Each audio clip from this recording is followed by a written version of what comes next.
എപ്പിസോഡിന്റെ തുടക്കത്തിൽ ഹോസ്പിറ്റലിൽ നിന്ന് ഡിസ്ചാർജ് ആയി സെങ്ങോയും റിയുവും കൂടെ വീട്ടിലോട്ട് പൊക്കോണ്ടിരിക്കുവാണ്. ഒരു കാര്യത്തിനും അല്ലെങ്കിലും നിനക്കൊരു ശ്രദ്ധയില്ലാന്നും പറഞ്ഞ് വഴി നീള റിയു ഇവനെ ചീത്ത വിളിക്കുന്നുണ്ട്. ഈ സമയം സെങ്ങോയ്ക്ക് എന്തോ ഒരു മെസ്സേജ് വരുന്നുണ്ട്. അത് കണ്ട് അവൻ ആകെ ഷോക്കായി നിൽക്കുവാണ്. ഇവന്റെ ഈ നിൽപ്പ് കണ്ട് റിയു വന്ന് കാര്യം ചോദിക്കുമ്പോൾ നിനക്ക് കുക്കിംഗ് കോമ്പറ്റീഷനിൽ 3rd പ്ലേസ് കിട്ടി എന്ന് പറയുന്ന സെങ്ങോയോട് അത് ഞാനൊരു കോൺടെസ്റ്റിലും പങ്കെടുത്തിട്ടില്ലല്ലോ എന്ന് ഇവള് പറയുമ്പോൾ ഞാനാണ് നിന്നെ പങ്കെടുപ്പിച്ചെന്ന് പറയുകയാണ്. ഈ അടുത്തിടെ ഇവന്റെ ഷെഫ് ആയിട്ടുള്ള ഒരു ഫ്രണ്ടിനെ ഇവൻ കാണാൻ വേണ്ടിയിട്ട് പോയിട്ടുണ്ടായിരുന്നു. അപ്പൊ പുള്ളിയുടെ റെസ്റ്റോറന്റിൽ നിന്നാണ് ഒരു ഹെൽത്തി റെസിപ്പി കോൺടെസ്റ്റിന്റെ കാര്യം ഇവൻ അറിയുന്നത്. ഇത് കാണുന്ന ഇവനാണെങ്കിൽ റിയുവിന്റെ ഒരു റെസിപ്പി ഫോട്ടോ എടുത്തത് ഇവളുടെ പേരിൽ അയച്ചു കൊടുക്കും. അതിനാണ് ഇപ്പോൾ 3rd പ്ലേസ് കിട്ടിയിരിക്കുന്നത്. ഇത് അറിഞ്ഞ് റിയു ഇങ്ങനെ ആകെ ഷോക്കിൽ നിൽക്കുവാണ്. ഇവളോട് അനുവാദം ചോദിക്കാതെ ഇത് ചെയ്തതിന് ഇവൾ ആകെ അപ്സെറ്റ് ആയിട്ടിരിക്കുവാണെന്ന് വിചാരിച്ച് സെങ്ങോ ക്ഷമ ചോദിക്കുമ്പോൾ ഇവളെ സന്തോഷത്തിന്റെ ഷോക്കിൽ ഇരുന്നു പോയതാണ്. ഇവൾക്ക് പഠിക്കുന്ന സമയത്തൊക്കെ ഒരുപാട് കാര്യത്തിന് ഫസ്റ്റ് പ്രൈസ് കിട്ടിയിട്ടുണ്ടായിരുന്നെങ്കിലും ഇപ്പൊ ഈ ഒരു 3rd പ്ലേസ് കിട്ടിയപ്പോൾ അവൾ അതിലും ഹാപ്പിയാണ്. കാരണം ഇത് ഇവൾ ആഗ്രഹിച്ച മേഖലയിൽ കിട്ടിയ ഒരു അംഗീകാരമല്ലേ. ഇവിടെ വർക്കിന് പോകാൻ വേണ്ടിയിട്ട് ഇറങ്ങുന്ന മോയത്തിന്റെ പിറകെ നടന്ന് ദാനോയുടെ കാര്യത്തിൽ ചീത്ത വിളിച്ചുകൊണ്ടിരിക്കുവാണ് അവളുടെ അമ്മ. എന്റെ കൊക്കിന് ജീവനുണ്ടെങ്കിൽ ഞാൻ ഈ ഒരു ബന്ധത്തിന് സമ്മതിക്കില്ല. ഇനി നിനക്ക് അവനെ ഡേറ്റ് ചെയ്തേ മതിയാവുന്നാണെങ്കിൽ എന്റെ മരണശേഷം എന്താന്ന് വെച്ചായിക്കോ, അല്ലാതെ ഇതിനെക്കുറിച്ച് ചിന്തിക്കേ വേണ്ടാന്നും പറഞ്ഞാണ് ജേസുക്ക് നിൽക്കുന്നത്. എന്നാൽ മോയോ ആണെങ്കിൽ അത് മൈൻഡ് ആക്കുന്നില്ല. ഈ സമയമായിരിക്കും സ്കൂളിലേക്ക് പോകുന്ന യൊന്തു ഇവളുടെ അടുത്തേക്ക് ഓടി വരുന്നത്. യൊന്തുവിന് ജേസുക്കിന്റെ ഭയങ്കര കാര്യമാണെങ്കിലും ഈ കൊച്ച് തന്റെ മോളുടെ തലയിലാകുമെന്നുള്ളൊരു പേടിയിൽ യൊന്തു വന്ന് ഓരോ കാര്യങ്ങൾ പറയുമ്പോൾ വലിയ ശ്രദ്ധ കൊടുക്കാതെ ജേസുക്ക് അകത്തേക്ക് കയറിപ്പോ. ഇവിടെ വർക്കിന് വന്ന ദാനോയ്ക്കും ഒരു മനസമാധാനവും ഇല്ല. ഇല്ല, പെട്ടെന്ന് ഇവൻ ജേസുക്കിനോട് മോയത്തിന് ഇഷ്ടമാണെന്നുള്ള കാര്യം പറഞ്ഞപ്പോൾ ജേസുക്ക് ആണെങ്കിൽ വല്ലാണ്ട് ഷോക്കായി പോയിട്ടുണ്ടായിരുന്നു. മോയത്തിനകത്തേക്ക് കയറ്റി ചെറുപ്പം തൊട്ടേ മോയോ എങ്ങനെയാ അവൾക്ക് പെട്ടെന്ന് ആളുകളോട് സഹതാപം തോന്നും. അത് തന്നെയാണ് നിങ്ങളുടെ കാര്യത്തിലെ റീസൺ. അവക്ക് യൊന്തുവിന് ഒരുപാട് ഇഷ്ടമാണ്. യൊന്തുവിനെ നീ ഒറ്റയ്ക്ക് നോക്കി വളർത്തുന്നത് കണ്ട് അവക്ക് നിന്നോട് ദയ തോന്നിയതാണ്. പക്ഷെ നീ ഇത് മനസ്സിലാക്കണം, നിനക്കൊരു കൊച്ചുള്ളതാണ്. എന്തായാലും നീ ഇപ്പൊ പറഞ്ഞതൊന്നും ഞാൻ കേട്ടില്ലാന്ന് നടിക്കാം. ഇനി ഇങ്ങനത്തെ ഒന്നും ഉണ്ടാവരുതെന്നും പറഞ്ഞായിരുന്നു ജേസു അകത്തേക്ക് പോയിട്ടുണ്ടായിരുന്നത്. കേട്ടാകുമ്പോൾ ഫംഗ്ഷന് പോയി സെങ്ങോ പറഞ്ഞതുപോലെ അവനുള്ള അവാർഡ് വാങ്ങിയത് യൂണാണ്. അതിപ്പോ സെങ്ങോക്ക് എന്നെ കൊണ്ടുവന്ന് കൊടുക്കും. നിനക്കിപ്പോ ഈ ഒരു അവാർഡും കൂടെ കിട്ടിയോണ്ട് നമുക്ക് ഒരുപാട് വർക്ക് കിട്ടാൻ ചാൻസ് ഉണ്ട്. ഇനിയിപ്പോ നമുക്ക് നിന്ന് തിരിയാൻ സമയം ഉണ്ടാവില്ല എന്നിങ്ങനെ യൂൺ പറയുമ്പോൾ എനിക്കിനി കുറച്ച് ബ്രേക്ക് എടുക്കേണ്ടി വരും. ഞാൻ മാരേജ് ചെയ്യാൻ പോവാന്ന് പറയാനവൻ. ഇത് കേൾക്കുന്നത് യൂൺ ആകെ ഷോക്കായി പോകും. കല്യാണോ? ആരെ കൂടെ എന്ന് ചോദിക്കുമ്പോൾ റിയുവിന്റെ കൂടെയാണെന്നുള്ള കാര്യം സെങ്ങോ തുറന്നു പറയും. നിങ്ങൾക്കിടയിൽ അപ്പൊ അങ്ങനെ ഒരു ബന്ധം ഉണ്ടായിരുന്നോ? ഞാനോർത്ത് നിങ്ങൾ ഭയങ്കര ഫ്രണ്ട്സ് ആണെന്ന്. എന്നാലും ഇത് എങ്ങനെയെന്നും പറഞ്ഞ് അതിശയിച്ച് നിൽക്കുന്ന യൂണിനെ പിടിച്ചിരുത്തി ഞാനിപ്പോ പറയുന്നത് ശ്രദ്ധിച്ച് കേൾക്കണം. എനിക്ക് അവളെ ശരിയായ രീതിയിൽ പ്രപ്പോസ് ചെയ്യണമെന്നുണ്ട്. പക്ഷെ എങ്ങനെയാന്ന് അറിഞ്ഞൂടാ. എന്തെങ്കിലും ഒരു വഴിയുണ്ടോ എന്ന് ചോദിക്കുമ്പോൾ അതിനല്ലേ ഞാൻ ഏതാ വേണ്ടേന്ന് പറഞ്ഞാൽ മതി. ഓക്കെ, ആദ്യത്തെ ഐഡിയ, നീ ഒരു ബേസ്ബോൾ സ്റ്റേഡിയത്തിലേക്ക് പോകും. അവിടെ നിങ്ങൾ രണ്ടുപേരും ബിഗ് സ്ക്രീനിൽ വരുന്ന സമയത്ത് നീ താഴെ മുട്ടുകുത്തിയിരുന്ന് അവളെ പ്രപ്പോസ് ചെയ്യും. അവൾക്ക് അങ്ങനെ ആളുകളെ ഒന്നും ഇഷ്ടമല്ല. അങ്ങോട്ടേക്ക് കൊണ്ടുപോകാൻ തന്നെ പ്രയാസമായിരിക്കും. എന്നാ വേണ്ട, നമുക്ക് അടുത്ത ഐഡിയ നോക്കാം. അവളെ എന്തെങ്കിലും ഷോ കാണിക്കാൻ കൊണ്ടുപോകും. ലൈറ്റ്സ് ഓഫ് ആയി കർട്ടൻ പൊന്തുമ്പോ നീ അവളെ പ്രപ്പോസ് ചെയ്യും. ഇത് കേൾക്കുന്ന നായൻ അങ്ങോട്ടേക്ക് കൈയടിച്ച് വരുന്നത് കണ്ട് കണ്ടോ ഇപ്പൊ നായന്റെ അപ്രൂവലും കിട്ടി എന്ന് പറയുന്ന യൂണിനോട് ഇത് വളരെ നല്ലൊരു ഐഡിയ, സ്പോട്ടിൽ റിജക്ട് ആവണമെങ്കിൽ ഈ ഐഡിയയും കൊണ്ട് മുന്നോട്ട് പോക്കാളാനായിട്ട് പറയും. അങ്ങനെ ഇപ്പൊ സെങ്ങോ നായന്റെ സഹായം തേടുവാണ്. പ്രപ്പോസ് ചെയ്യുമ്പോൾ കുറച്ച് കാര്യങ്ങൾ നമ്മൾ ഓർത്താൽ മതി. അധികം ആളുകളൊന്നും ഇല്ലാത്തൊരു പ്ലേസ് വേണം, ഒരു നല്ല റിങ് വാങ്ങണം, പിന്നെ ഒരു മനസ്സിൽ തട്ടുന്ന ലെറ്റർ. ഇവളിപ്പി പറഞ്ഞു കൊടുത്ത ഐഡിയക്ക് സെങ്ങോ താങ്ക്സ് പറയുന്നത് കാണുമ്പോൾ ശരിക്കും ഞാനല്ലേ നന്ദി പറയണ്ടേ. സാറ് പണിത ഒരു വീട് കണ്ട് ഇഷ്ടം തോന്നിയാണ് ഞാനിവിടെ സാറിന്റെ കീഴിൽ വർക്ക് ചെയ്യാനായിട്ട് വന്നത്.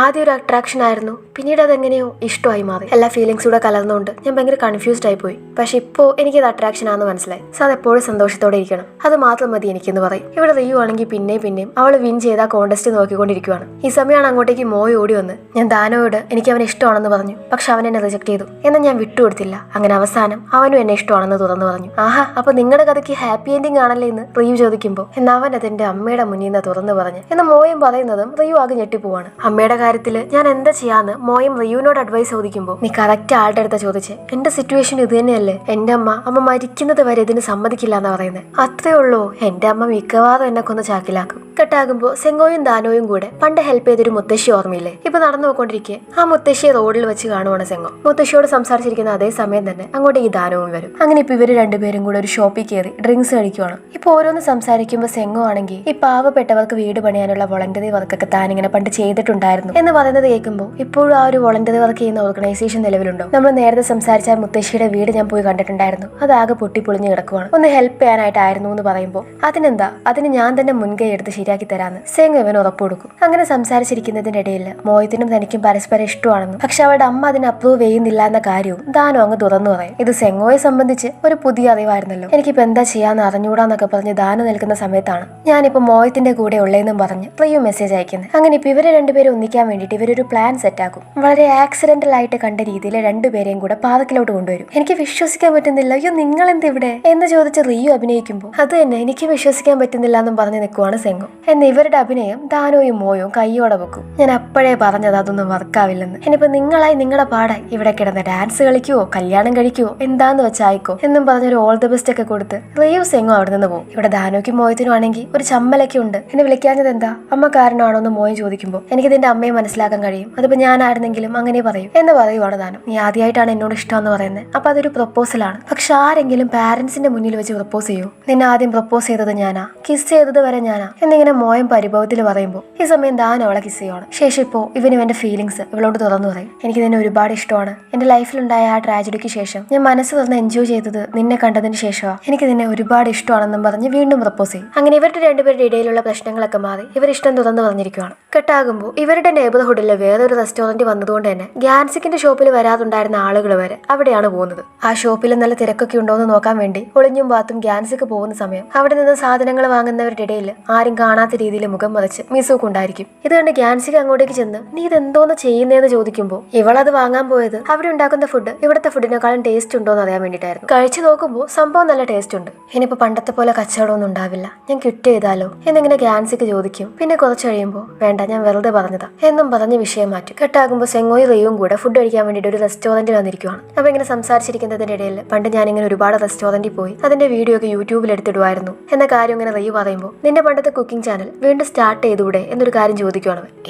അന്ന് ഞാൻ ചുമ്മാ വാലും തുമ്പൂലാതെ എന്തൊക്കെയോ കൊണ്ടുവന്നിടുമായിരുന്നു. പിന്നെ പണ്ടത്തെ പോലെയല്ല, ഇപ്പൊ ഫീൽഡിൽ കോമ്പറ്റീഷൻ ഭയങ്കര ടൈറ്റാ. എന്റെ വീഡിയോ ഒന്നും ആരും കാണില്ല എന്നും പറഞ്ഞ് റിയു നിൽക്കുമ്പോൾ വീഡിയോ എടുക്കാൻ വേണ്ടി താനും സഹായിക്കാന്ന് പറയണവേ. അങ്ങനെ ഇപ്പൊ ഇവര് ചാനൽ വീണ്ടും സ്റ്റാർട്ട് ചെയ്യാനായിട്ട് തീരുമാനിക്കും. അവൾക്ക് വീഡിയോ എടുത്തു കൊടുക്കുന്നത് സെങ്ങോയാണ്. എന്നാൽ പണ്ടത്തെ പോലെയല്ല, ഇപ്പൊ റിയുവിന് ഭയങ്കര പേടി. ശരിയാവോ എന്നൊക്കെ ആലോചിച്ച് ഇവളുടെ ഈ ടെൻഷൻ കാണുന്ന സെങ്ങോയാണെങ്കിൽ അവളെ പോയി ഓരോന്ന് പറഞ്ഞിങ്ങനെ സമാധാനിപ്പിക്കുവാണ്. കെട്ടാകുമ്പോൾ ജിമ്മിൽ വർക്കൗട്ട് ചെയ്തുകൊണ്ടിരിക്കുന്ന നായനെ കാണുമ്പോഴേ എന്തോ ഒരു കുഴപ്പമുണ്ടെന്നുള്ള കാര്യം ദോങ്ജിന് മനസ്സിലാകും. ചെന്ന് കാര്യം ചോദിക്കുമ്പോൾ ഒരു മറവും ഇല്ലാതെ തന്നെ ഒരാളെ റിജക്ട് ചെയ്തു എന്നുള്ള കാര്യം ഇവൾ അങ്ങ് തുറന്നു പറയും. ഇവൾ അത്യാവശ്യ സങ്കടത്തിലാണെന്ന് മനസ്സിലാക്കിയ ദോങ്ജിനാണെങ്കിൽ അവന്റെ കയ്യിലുള്ള വെള്ളം കൊടുത്ത് ഇത് കുടിക്ക്, അല്ലെങ്കിൽ ഡീഹൈഡ്രേഷൻ ഉണ്ടാകും. നിന്നെ കണ്ടിട്ടേ നീ കരയാൻ നിൽക്കുന്ന പോലെയുണ്ട്. പിന്നെ ഇതൊക്കെ ചെയ്തു തരുന്നതിന്റെ പേരിൽ നിനക്ക് എന്നോട് ഇഷ്ടമൊന്നും തോന്നരുത്. ഇനി തൊട്ട് ഞാൻ എന്റെ വർക്കിൽ കോൺസെൻട്രേറ്റ് ചെയ്യാൻ തീരുമാനിച്ചിരിക്കുക. സോദിയൊന്നും പറഞ്ഞ് ദോങ്ജിൻ പോകുമ്പോൾ ഏതടെ ഇവൻ എന്ന ഭാവത്തിലാണ് ഞാൻ. ഇവിടെ മോയോ ആണെങ്കിൽ ജേസൂക്കിനെ ചാക്കിലാക്കാൻ വേണ്ടി ഫുഡ് എല്ലാം വാങ്ങിക്കൊണ്ട് വന്നിരിക്കുവാണ്. എന്നാൽ സമ്മതിക്കില്ലാന്ന് തന്നെ പറഞ്ഞു നിൽക്കുന്ന ജേസൂക്കിനോട് യുന്തു ദാനോയുടെ മോളല്ലാന്നും ദാനോയുടെ ചേട്ടന്റെ മോളാണെന്നും അവര് മരിച്ചുപോയി എന്നുള്ള കാര്യവും മോയൻ തുറന്നു പറയും. എന്നാൽ ഇത് കേട്ടിട്ടും ജേസൂക്കിന് വലിയ കുലുക്കമൊന്നുമില്ല. നീ ഇതിനെക്കുറിച്ചൊന്നും ചിന്തിക്കുന്നില്ല. ഭാവിയിൽ നീ യുന്തുവിന്റെ അമ്മയാവേണ്ടി വരും. സ്വന്തം മക്കളെ പോലും വളർത്താൻ ഒരുപാട് കഷ്ടപ്പാടായിരിക്കും. അങ്ങനെ ഇരിക്കുമ്പോൾ മറ്റൊരാളുടെ മോളെ വളർത്താൻ നിനക്ക് പറ്റൂന്ന് തോന്നുന്നുണ്ടോ എന്ന് ചോദിക്കുന്ന ജേസൂക്കിനോട് എനിക്കിപ്പോഴും അറിയാം അച്ഛന്റെ മരണശേഷം നമ്മളെ മുത്തശ്ശി വീട്ടിൽ നിന്ന് പുറത്താക്കിയതും അമ്മ ഒരുപാട് പഠിച്ച് റിയൽ എസ്റ്റേറ്റ് എക്സാം പാസ്സാവുന്നതും അമ്മ ഒരുപാട് കഷ്ടപ്പെട്ടാണ് ഞങ്ങളെ വളർത്തിയത്. എന്നിരുന്നാലും അമ്മ ഒരിക്കലും എന്നോട് നന്നായിട്ട് പഠിക്കാൻ പറഞ്ഞ് വാശി പിടിച്ചിട്ടില്ല. എല്ലാം എന്റെ ഇഷ്ടത്തിനനുസരിച്ചാണ് വിട്ടുന്നത്. ഇപ്രാവശ്യം അങ്ങനെ തന്നെ ചെയ്തൂടെ എന്ന് ചോദിക്കുമ്പോൾ ഇല്ല, ഇതിന് മാത്രം പറ്റില്ല.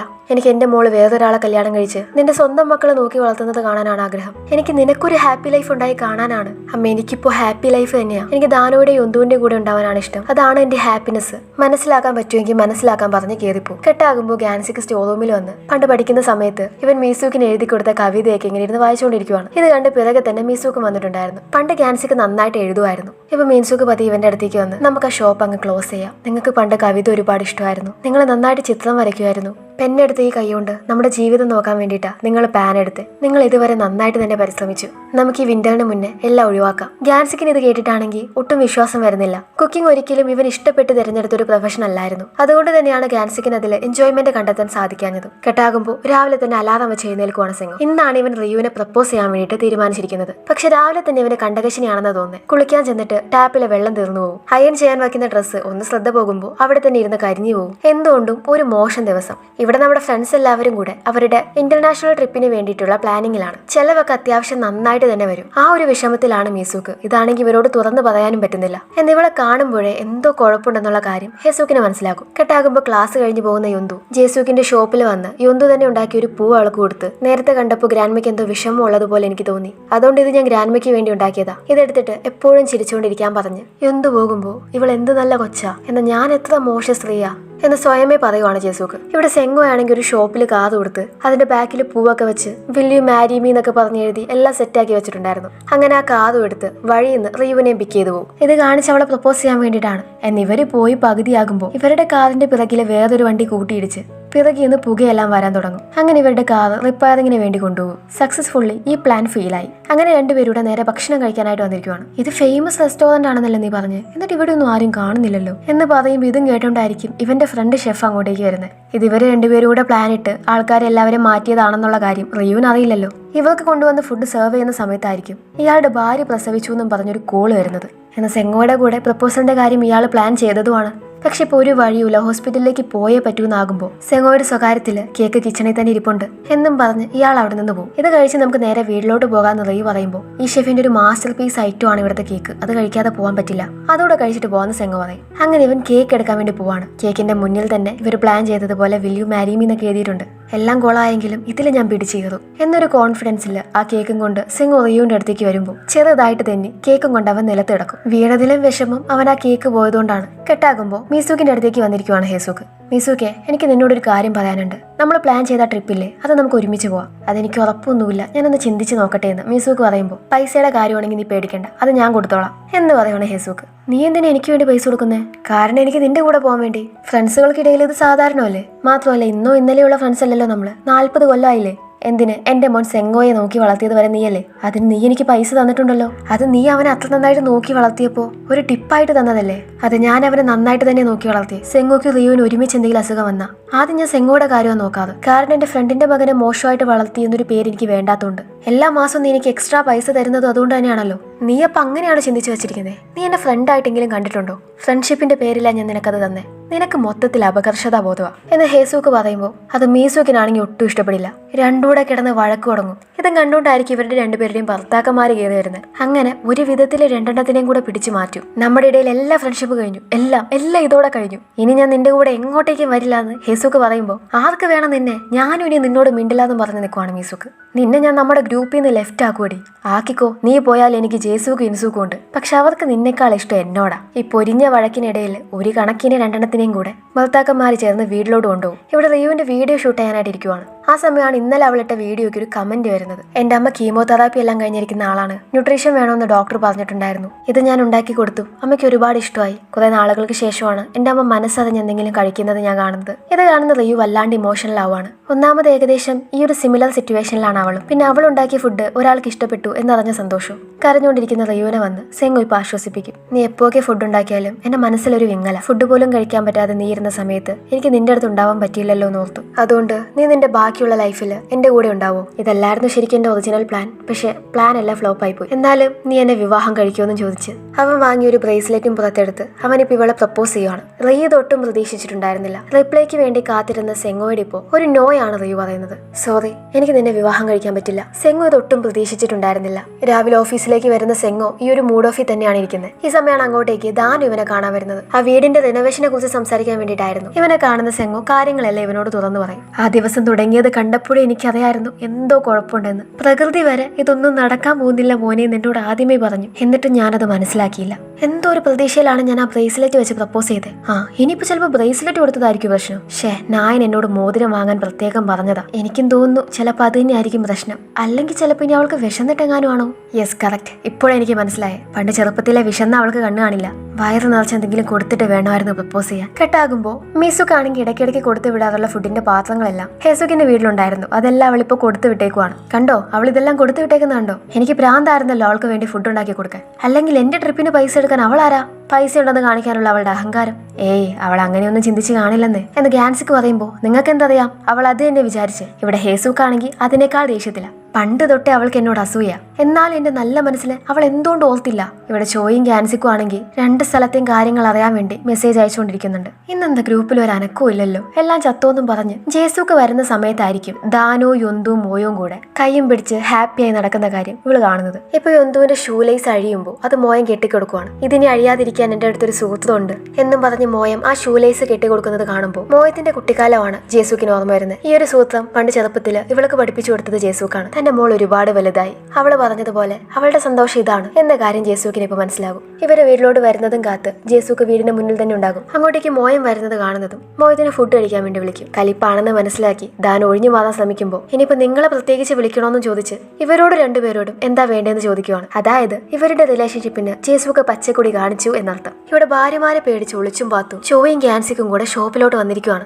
വീട്ടിലൊരു മനസമാധാനം ഇല്ലാത്തതുകൊണ്ട് ഇവിടേക്ക് ഡ്രിങ്ക്സ് കഴിക്കാനാണ് വന്നിരിക്കുന്നത്. എന്നിവരിങ്ങനെ ഷോപ്പിലിരുന്ന് കുടിക്കുന്ന കാര്യം ആരോ വിളിച്ച് ഹേസുക്കിനെ മീസുക്കിനെ അറിയിക്കും. ഇന്ന് അയാളെ ഞാൻ തീർക്കുമെന്നും പറഞ്ഞ് രണ്ടും ഇറങ്ങുവാണ്. രണ്ടുകൂടെ തള്ളി തുറന്ന് ഷോപ്പിൽ വന്ന് നോക്കുമ്പോൾ ഒന്നും സംഭവിക്കാത്ത പോലെ കള്ളും കുടിച്ചിരിക്കുവാണ് ചോയും ക്യാൻസിക്കും. ഇവിടെ റീവിന് സെങ്ങോ കോളയാണ്. എന്നാൽ കോൾ എടുത്ത് നോക്കുമ്പോൾ അത് അവനല്ലായിരുന്നു. ഇന്നാളെ വിളിച്ച ഷോപ്പിലെ ലേഡി തന്നെയായിരുന്നു. ഇവൻ ഇങ്ങനെ ഷോപ്പിൽ കള്ളു കുടിച്ച് കിടക്കുന്നുണ്ടെന്ന് പറയാനായിട്ട്. അങ്ങനെ ഒരു വിധത്തില് അവനെ ചുമന്ന് ഒരു സ്ഥലത്ത് കൊണ്ടുപോയിരുന്നു. ബോധം വരുമ്പോൾ റീവിനെ കാണുന്ന ഇവനാണെങ്കിൽ നീ എന്തിനെന്നെ റിജക്ട് ചെയ്തേ? നീ ഇല്ലാതെ എനിക്ക് ജീവിക്കാൻ പറ്റില്ലെന്ന് അറിഞ്ഞൂടെ? നീ എന്നെ ഇഷ്ടമാണെന്ന് പറഞ്ഞതല്ലേ, പിന്നെന്താ നിനക്ക് എന്നെ കല്യാണം കഴിച്ചാ? ഇത് കേൾക്കുന്ന റീയു നമ്മളിപ്പോ എങ്ങനെയാണോ അങ്ങനെ തന്നെ അങ്ങ് പോയാ പോരെ. പക്ഷെ വിവാഹം കഴിച്ചാ ഒന്നുകൂടെ നന്നായിരിക്കില്ലേ? നമുക്ക് ഒരുമിച്ച് കഴിയാം.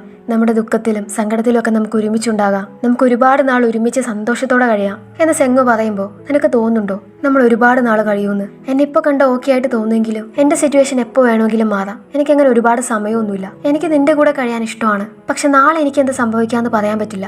അതിപ്പോ എല്ലാവരുടെ കാര്യം അങ്ങനെ തന്നെയാണ് അറിയൂ. എന്റെ ആക്സിഡന്റിന്റെ കാര്യം നിനക്ക് ഓർമ്മയില്ലേ? ജനിച്ച എല്ലാവരും ഒരിക്കൽ മരിക്കും. അത് സ്വാഭാവിക. മരണത്തെ ആർക്കും തടയാൻ പറ്റില്ല. റിയു, എനിക്കറിയാം നിന്റെ പേടിയെ കുറിച്ച്. ഞാനൊരു ദൈവം അല്ലാത്തത് കൊണ്ട് ഭാവിയിൽ ഇനി എന്ത് സംഭവിക്കുമെന്ന് എനിക്ക് പറയാനും പറ്റില്ല. പക്ഷെ ഒരു കാര്യം ഉറപ്പിച്ചു പറയാം, ഇനിയുള്ള ജീവിതം എനിക്ക് നിന്റെ കൂടെ കഴിയാനാണ് ആഗ്രഹം. 100 കൊല്ലം 10 കൊല്ലം ഇനി അതൊരു ദിവസമാണെങ്കിലും ഞാൻ ഓക്കെയാ. ഇത് കേൾക്കുന്ന റിയു എനിക്ക് നിന്റെ കൂടെ കഴിയാൻ ഇഷ്ടമാണെന്നും പറഞ്ഞ് ഇവന്റെ പ്രപ്പോസൽ ആക്സെപ്റ്റ് ചെയ്യുകയാണ്. അങ്ങനെ ഇവര് ഹാപ്പിയായി ഹഗ് ചെയ്തുകൊണ്ടിരിക്കുന്ന സമയത്താണ് ഭർത്താക്കന്മാരെയും ചുമന്ന് നമ്മുടെ ഹേസുക്കും മീസുക്കും അങ്ങോട്ടേക്ക് വരുന്നത്. ഇവര് രണ്ടുപേരും ഇങ്ങനെ അടുത്ത് ഇടപഴകുന്നത് കണ്ട് ഇവരുടെ പാരന്റ്സ് ആകെ ഷോക്കായി നിൽക്കുവാണ്. അങ്ങനെ ഈ ഒരു സീനോടെ ഇന്നത്തെ എപ്പിസോഡ് തീരുന്നു. ഹേസുക്കിന്റെയും മീസുക്കിന്റെ ഇടയിൽ ഓൾറെഡി പ്രശ്നമാണ്. അപ്പൊ ഇതോടെ ആകുമ്പോൾ എന്തായിരിക്കും സംഭവിക്കാന്ന് വഴിയെ കാണാം.